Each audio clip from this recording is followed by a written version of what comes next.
CBS News meteorologist David Parkinson. David, no one has been following this storm more closely than you have. Tell us where Ian is headed right now. And is it still a slow-moving storm? Because we understand that's what makes it so dangerous. Yeah, it's a slower-moving storm than it was. So back when CBS Mornings was on the air, it had a forward progress of about 10 miles an hour. That has now slowed down. We're down now into the single digits, and it will continue to slow down. So as you take a look at the way that the eye is starting to clear out again, this thing looks like it's continuing to strengthen right up until landfall. We saw that with Hurricane Michael back in 2018, which ultimately got classified as a Category 5.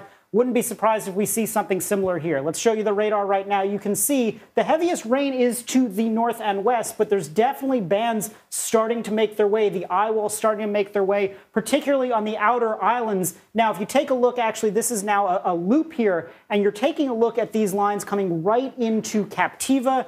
This is actually an island that's blocked by Captiva and Sanibel Island, and they're seeing storm surge. So you're all starting to see these things eventually start to push in as well. So Fort Myers, Bonita Springs, up to Port Charlotte and Sarasota, that's where the heaviest rain is right now. But all of that also pushing and pinwheeling up towards places like Tampa. But here's the interesting thing. The center of the storm now 21 miles off the coast.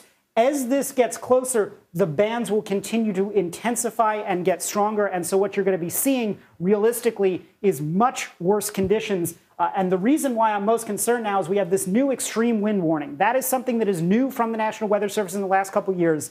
And it is from events of winds of over 100 miles an hour that can cause catastrophic damage. It's not just essentially a tornado, which lasts for a short period of time. This is a prolonged period of extreme wind.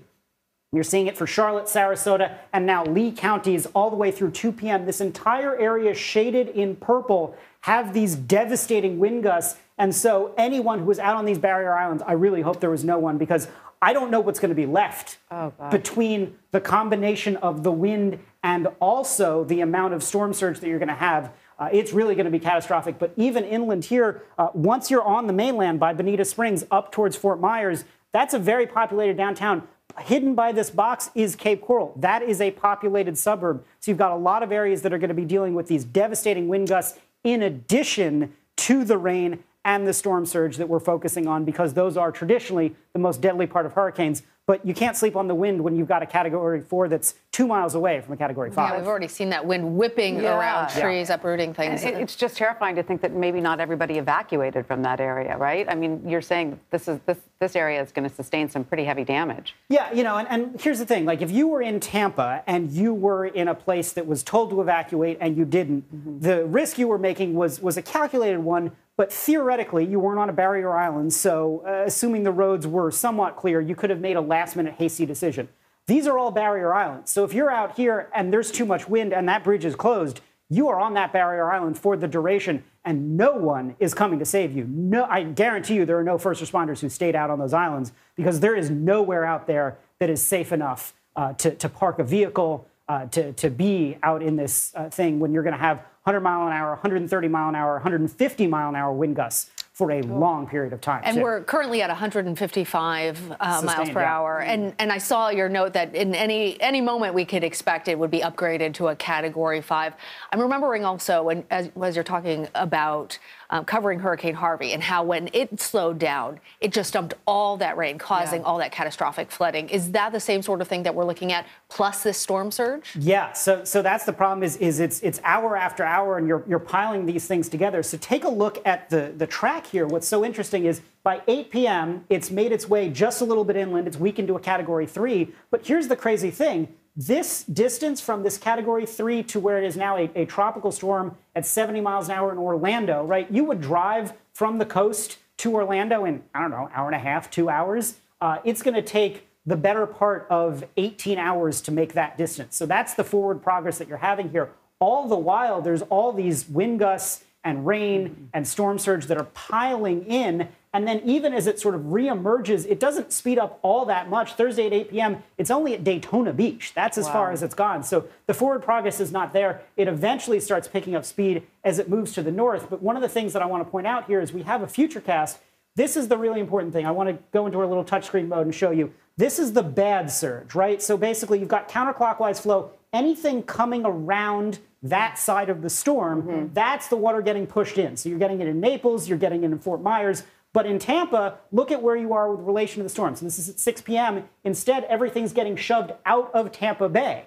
That's what's really interesting about this, is they're having a negative surge. They might have a negative 12-foot surge in Tampa Bay as everything sort of funnels out. But as I clear this out, and you can see as it moves forward here, we should actually end up seeing essentially this storm move north of there. And then once it does that, then things will start to fill back in. But that's why we feel better about the storm surge threat for Tampa Bay, because you're not having this wall for a prolonged period of time. That makes total sense, but I want to get back to sort of those lower lying areas, the barrier islands, like you said, and some of the lower coastal areas. How likely is it that this sort of storm surge could completely flood those areas? Oh, yeah. I mean, basically, it's the storm surge is above dry ground, right? So it's taking into account the tide cycles and everything like that. So the high tides, which are around 5, 6 p.m., is when you're really going to be seeing the worst things manifest. And then again, it's 5, 6 a.m. tomorrow as well. But at that point, it'll be further It'll be further away, but it's still, all of this is still funneling in, because even if this has now moved up to here,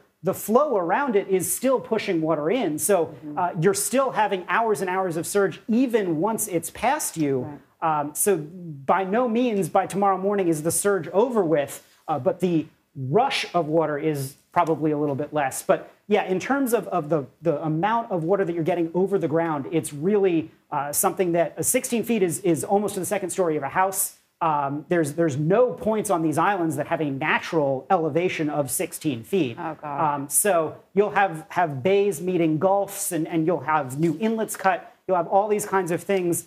It's really going to alter the landscape forever there. And one of the things that I think is really important to note is when you think back to Charlie, which was the last really strong Category 4, it's 150 miles. That storm was, you see where the circle is here? The center of this circle is how wide Charlie was, as opposed to how wide this is here. This is triple or quadruple the width, which means the impacts spread out, and so many more people are feeling it. How many miles wide is the band of the storm then? So the eye is 40 miles across. The hurricane force winds are about 80 miles across. And then you're having tropical storm force winds, up to Jacksonville, which is hundreds of miles. Right, we're seeing it from space. We are all anxiously watching this. Thank you for keeping us up to date, David. Sure thing.